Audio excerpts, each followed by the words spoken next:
මම පැහැදිලිව කියන්න කැමති කිසිම වෙලාවක ඇමතිවරයාගේ නෑදෑයින්ට හෝ ඒ යාළුවන්ට වාහන ලබා දෙන්න කිසිම අනුමත කිරීමක් කළෙත් නැහැ. ඒ සඳහා අනුබල දුන්නෙත් නැහැ. මට උවමනාවක් ඇම්මක් තිබුණෙත් නැහැ එහෙම එකක් කරන්න. එහෙම අවශ්‍යතාවයක් නැහැ.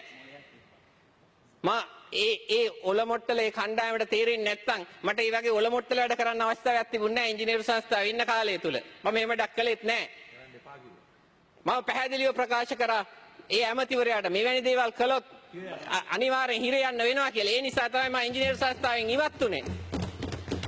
2011 මැයි මාසේ මම ඉංජිනේරු සංස්ථාවෙන් අස්වීම ලබා දෙනවා මැයි 25 වෙනිදා. එහෙම ලබා දීලා මැයි 31 වෙනිදා අයින් වෙනා ඉංජිනේරු සංස්ථාවෙන්. මේ අයින් වුණාට පස්සේ තමයි ඒ වැඩ බලන නියෝජ්‍ය සාමාන්‍යාධිකාරිවරයෙක් පත් වෙන්නේ මැයි 25 වෙනිදා පත් වෙන්නේ ওই දැනට සහකාරයෙක් හැටියට අත්අඩංගුවට පත් වෙලා ඉන්න නියෝජ්‍ය සාමාන්‍යාධිකාරිවරයා. එතකොට චෝදනාවක් කරනවා මේ නියෝජ්‍ය සාමාන්‍යාධිකාරී මමලු ඕඩර්ස් දුන්නේ. එතකොට මම නැති කාලේ යනකොට කොහොමද ඕඩර්ස් දෙන්නේ? මේ පට්ටපල් බොරු. මේක මේ පට්ටපල් බොරු කියන්න එපා. මේවා සමාජයේ කතා කළ යුතු දේවල්. මෙහෙම බොරු කියලා තමන් හරිම අහිංසකයි කියන කතාව කරගන්න එපා.